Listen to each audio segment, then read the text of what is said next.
And I've spent a lot of time really digesting some of what's been posted on social media. And so I wanted to go through because there's a lot of different types of content that shows you different ways of digital marketing, affiliate marketing, how to make money online, and how to create more videos ultimately to go viral and use that one viral video to go make a bunch of money online. And so, what I wanted to really do is actually dissect some of these videos.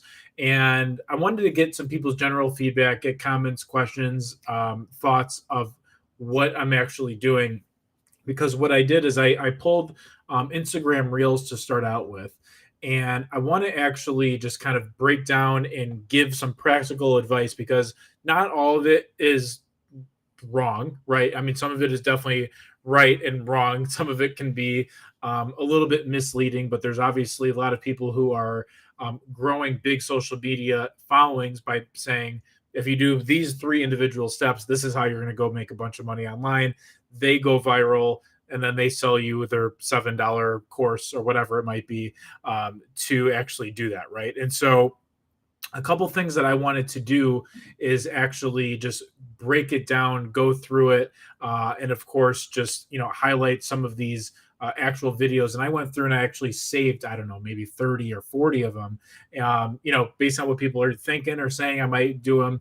I might do all of them. I might just do some of them. But ultimately, what I want to do is create each video that I'm going to do, maybe break them down, create them into short so people can digest them piece by piece. But this is going to be my long form version of it. So I'm going to jump right into it. I'm going to start sharing, get some feedback. Let me know if you're able to hear the video. So I'm going to start sharing it right now. Let me start with this one. So I think I have to share a specific tab in order for you to get this sound on it, which is fine. So let me know if you're able to see that. Okay. So in here, this one's gone pretty viral. It probably made over I don't know, it's probably gotten over at least 1.5 million views. And so the first thing that I don't like about this is that you're going to make $150 an hour using Google, right? And so normally from my perspective, and I'll go through it, I'll play this, but the first thing I'm going to say I don't like out the gate about this is that they're using Google's brand ultimately to say Google's going to pay you $150 an hour and here's how. And so let me just kind of run through it and let me kind of dissect it from there. So Google will pay you $150 an hour to work from home from your phone, and it's completely free to sign up and to learn how. Let me Okay, so the first thing she said is that Google will pay you $150 an hour. Everything that she's about to go and do after this, not correct, but I will show you all the steps. First, you're going to go to Google and type in Skillshop and click on the first link. Then you're going to scroll down and click on Google Ads. Then click on Google Ad Certifications, and that's where you'll see the list of Google Ad certifications that you can take. They're beginner friendly, completely free to take, and they take on average a couple hours to complete. Once you've completed all the certifications, you're going to go to Upwork.com. This is where you're going to charge for your Google Ad services. This person charges $40 an hour and has earned $100,000. This person charges $80 an hour and has earned over $200,000. This person charges $95 an hour and has earned more than $2 million. This is just one of the ways that you can make money online for free. Make sure to follow for more money-making tips. Okay. So on the surface, that makes sense, right? Like you would be able to go, Google can give you training on how to go use their platform and they'll give you some sort of like certification around it. Makes sense. The thing that's not totally transparent is that there's kind of a couple different parts to this. The first part is that yes, Google's going to train you. The second part is that you have to take those certifications and then you can advertise that on freelancer sites like Upwork. That makes sense. The problem is with Upwork, what she's not showing you is that when people, and I hire people on Upwork, we have, an agency that we also promote on Upwork. So one of the things about that is that when some jobs that you're bidding for, there's maybe 20 other people, 50 people, 100 plus people that are all applying for the same job. So that is a pay to play. That is not like free. That's not free by any means, right? So you have to go pay for people to actually see your posts. You have to send out X number of proposals per day. Maybe you get an interview, but really dialing in the process of handling objections, sending out the proposal, going through the sales call process. This could take a very, very long time ultimately to generate your first dollar through that process. And so again, not something that I would say is easy $150 overnight process. And then there's also a lot of kind of the hacks around what else do you need to do as far as getting your profile to be seen, going through the verification process. I mean, there's a lot of other things and a lot of other loopholes that you kind of have to jump through ultimately to get your first client. And the most important part about this is that you actually have to know how to generate an ROI and results, right? If someone's going to hire you, you're competing against a bunch of other people who have already done this successfully for years.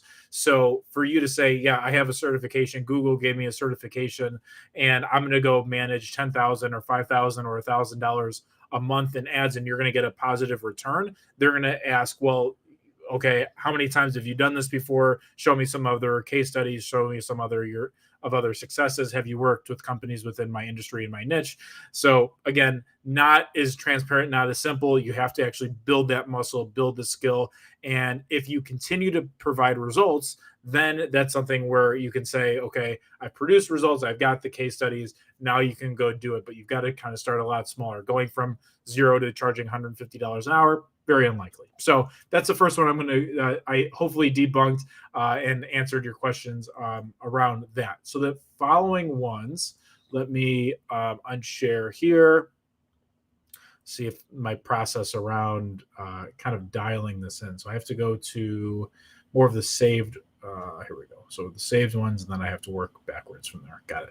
So yeah, I mean, in the comments, please let me know if you're finding this valuable, if you think it's actually a good resource for you to go use this to kind of grow your business. So the next one, this is Neil Patel. I personally love Neil Patel. Everything that I've been following Neil Patel since I got started. He gives you very practical, broken down advice. I actually want to give you an example of what he's talking about because he's very good at giving you insights and updates of what's happening, taking what he's talking about and actually plugging it in to your business to really understand what to do next and how that's going to work. That's the next step. And I would like to kind of take it a step further. So I'll go and reshare this with you here. Got to choose the tab again. All right. Cool. So break this down. Into the AI game. And creating search ads is just about to get so much easier. They recently announced new AI tools that will help you create search ads faster. These are the new features. Number one, Google's helping you with creative assets from AI, and you can end up leveraging them in the campaign level setting. Google will also help you generate ads based on the context of the ads. So here's what he's saying, and I guess I'll go through and actually go into an ad account to show you what he's talking about. So what he's basically saying here is that when you're creating search ads, so if you're promoting a product or a service and you're able to say, listen, like I'm going to create an ad, I'm going to go sell water bottles. So you've got the campaigns and you have the individual ad groups. And so the campaigns is, if you're going to sell water bottles, you want to sell pink, blue, purple, custom water bottles. All those different water bottles would go maybe under the same campaign. You have different ad groups. Maybe you have one ad group for pink, one ad group for purple. And so that's how you would actually categorize and break it down. And then what Neil is saying is that AI is going to actually help streamline this based on the data that it's already pulling from Google to help simplify the process of creating your own ads. They'll also help you generate landing page material. 2, a new customer acquisition goal powered by smart bidding and first-party data. This is going to allow you to get a better ROI from your paid ads. Now, if you just want us to do all this for you, check out our ad agency and maybe you could use ours too, right? Maybe you can use our ad agency. So the whole idea here of what he said as far as using the first party data. So with paid advertisers, you have so there's like first party and third party data. So when you're dealing with YouTube, dealing with Facebook, they buy and sell a lot of that information. So Google and Facebook, they know your income levels, they know where you live, they know if you have a mortgage because they're selling all that data. With Google, the first party data basically is saying that I've searched for the fact that I'm looking for an ad agency and I want help with Facebook ads because I'm searching on YouTube. Facebook ad tips, or I'm searching on Google Facebook ad agencies or Facebook ad managers, right? And so the whole idea there is that you're plugging in your data, your search information directly into their platform, so that qualifies as first party data versus Google buying. If I just bought a house and I have a mortgage, then versus Google buying that information from a third party source and using that to help actually advertise. So that's kind of using AI for the first party data there. So hopefully that's clear. As far as how you can actually go and implement that into your business. So if you're going to go through and actually create a new campaign, so I'll go through and actually go do this for you right now. So if you're going to go in Google, you want to create your first campaign. I'll just do this right here. So I go into Google, I click on create a new campaign. Okay. So when actually, I'm going to bring this down so you can see it a little bit better. So on here, let's say I want to generate more sales. Right now, I've got my call to actions in here, whether it's purchase, book appointments, or get more signups. So let's say you have all of that ready to go. And then he mentioned search campaign. So when people go on Google and they're specifically searching for whatever that goal might be. So if you're trying to get website visits, let's say we can just talk about jetwebinar.com. So then I'll go to continue. Okay. So I'm going to start new. So now what this is basically doing is that this is optimizing for conversions. Just as a side note, when you are doing paid ads, go for either generating leads or conversions, right? So conversions could be collecting someone's email or selling something. That's really what all these platforms are going to be focused on.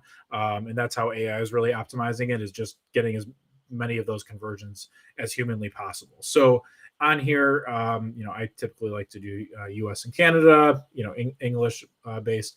So on here, what Neil is saying is that if you're going to do marketing, you can do broad match keywords, right? So basically the smart bidding is how AI is really like optimizing to get those broad keywords. And he's going to have another video talking about that in a minute, but you would click on, right? Because then what I would actually do is create two separate campaigns, do one with off, so you can use your own keywords, and then you can do one with on, with your keywords, where Google's actually doing its research for you. So you can kind of split test and see which one is working better. And then right here, it says automatically created assets. So you click on right here, you turn that on.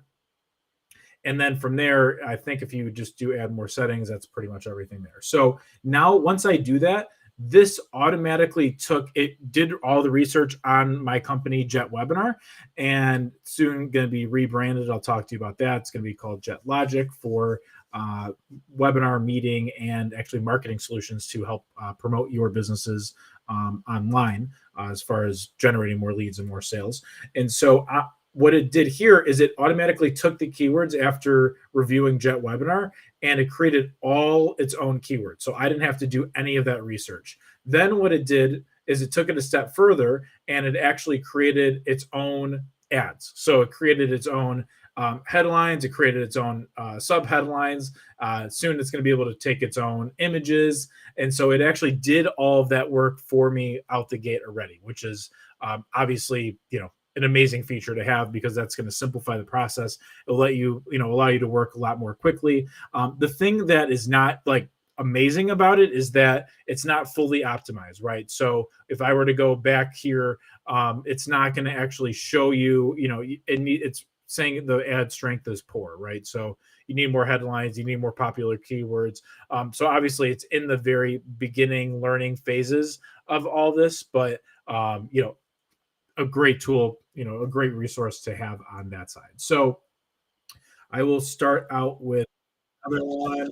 This is actually a very cool one. I personally like this. I think this is a really great idea. This is combining the whole idea of taking testimonial.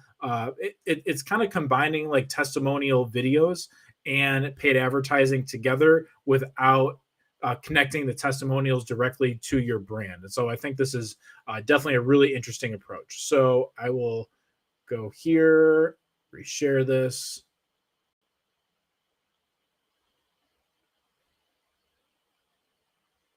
Directly from the brand's Facebook page. So what we like to do, this is a little gray hat, but it's okay. So like you'll create a page that has a picture of a woman and like a background of a woman, and then you're gonna find a UGC creator. I don't know if you've ever heard of Lumen Skin, but something Lumen Skin does very well. So they're selling men's skincare, right? Something that they do very well is they basically get ads of really pretty girls to basically make with their significant others saying, oh my gosh, like you look so much better after using this skincare brand. You're gonna run it from a page that doesn't say your brand's name. You can do that on TikTok and Facebook as well, and you're gonna see a higher click-through rate because it doesn't look like an ad. It looks like an organic like piece of content basically.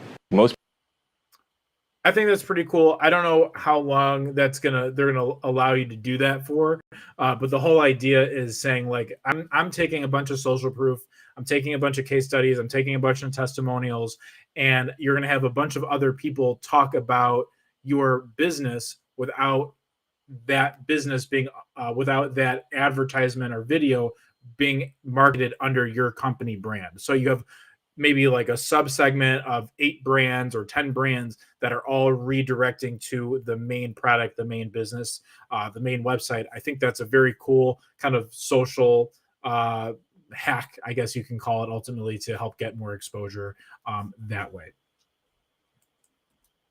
I'm going to go on to the next one.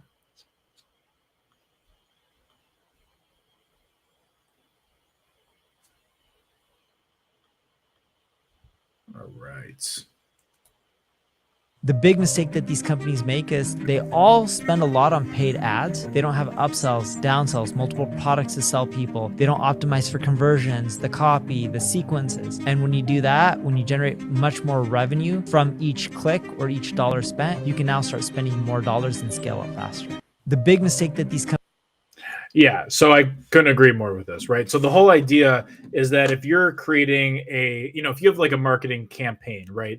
And so the whole idea, but with marketing campaigns, and I talk about this all the time. I integrate this for my clients. The whole idea is that instead of doing a direct ad to doing one offer, and then if they buy that offer, great. If they don't, then you just continue to market to them until they buy that one individual thing. That's pretty short-sighted, right? And so what Neil's saying here is that I kind of create an example. So I guess I'll go back to the water bottle example for that's not really B2B focused. I like B2B, higher profit margins and all that stuff, but the whole idea is around the simplicity of water bottles without overcomplicating other offers. And I can talk about integrating it for like an ad agency or selling your courses, but this whole model really applies around the same thing. So let's say you've got so the whole idea, I'm going to write it down here. So you're selling a water bottle, right? So the whole idea here is that there's different components to it. You can sell you can sell a single water bottle. You can sell a pack of 3 if you've got friends or you got family. You can include a filter. You can include a subscription if you wanted to like give like the latest water bottle technology, whatever it's going to be, right? So the idea here is that you have an ad, right? So that ad, and I'm writing this down on a whiteboard just so you can kind of conceptualize everything that I'm saying here. So you've got one ad, right? So this ad is going to a product. So the idea here is if you got an ad and it's going to a product, so I'll kind of simplify the whole process. So, and I guess I'm going to have to take down my screen to get it, but let's see how I can actually do that. I'm like in it and it's crushing me. If I turn off the virtual, let's see if I can turn this off. All right. So the idea here is I've got an ad, right? So you've got an ad, and this is backwards. So now I'm gonna have to write this backwards. Give me 1 second. The ad goes to a product. Once someone actually looks at the product, they're gonna say, no, I'm not interested, right? So when they're not interested, you can either offer them something else that is going to be offered at a lower dollar, right? It could be the same product offered at a discount. It can be it could be a different offer at a lower discount. It can be, you can sell someone else's product that's kind of in a relevant or similar space. That's one path, right? If they do buy it, then there's an upsell, right? So you want to do an addition onto the product that they just bought, right? So if it's going to be a course, then you can get access to the community, and you can get access to like talking to someone one-on-one to actually build out or have a done for you system on the actual content that they just bought into, right? And so there could be different ways to kind of play around with that. So the whole idea here is that what you're doing is you're extracting as much value from your individual client or that individual click as possible. And the big companies aren't doing that. The smaller companies, the solopreneurs who aren't raising money and doing all these fancy things, is they are extracting as much value out of each click, because that's what they're doing to kind of bootstrap the business, to reinvest into more marketing, to get more exposure. And that's how you're seeing a lot of people who are making money online who have dialed in their offers to ultimately scale up their operations. Okay. So then you've got, let's just call it more of an offer, right? So if they have this offer, they either bought it, so it's either yes or no. So kind of categorize it into these three things, right? So I think I did it backwards, so hopefully it should work, right?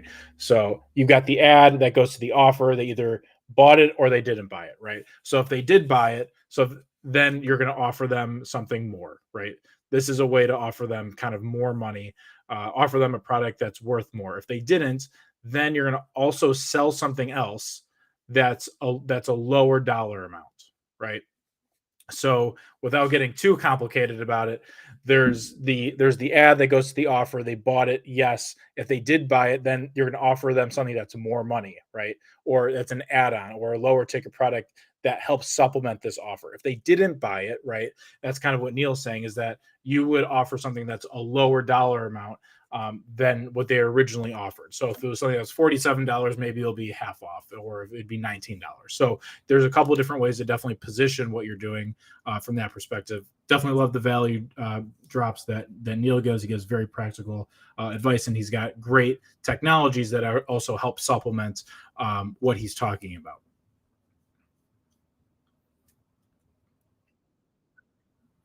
I'm going to go back to Neil. I think Neil's showing up a lot. He's showing. This is a good one. I like this one.